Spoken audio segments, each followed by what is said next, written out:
এই ব্যাটারি যখন ঢুকছে তারা অবশ্যই খেয়াল পাইছে, অবশ্যই সিগনেচার তারা তো ঢুকায় নাই। বেশ কিছু বাসও তারা ভাঙচুরের চেষ্টা করছে।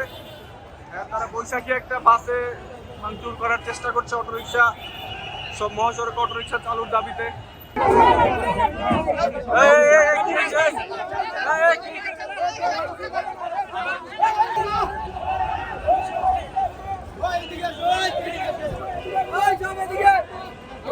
শুনতে পারবে রিক্সা দিয়ে পেট চালাই, আমাদের পেট, আমাদের সব বাচ্চা সংসার, মনে করেন আমাদের কিস্তি আছে, গ্যারেজ ভাড়া আছে, আমরা কিভাবে চলবো?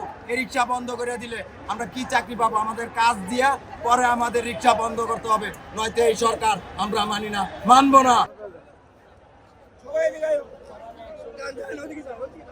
ব্যাটারি খুলে পুলিশ লয়ে যায়। কোন জায়গায় এটা হয়? কোন জায়গায়?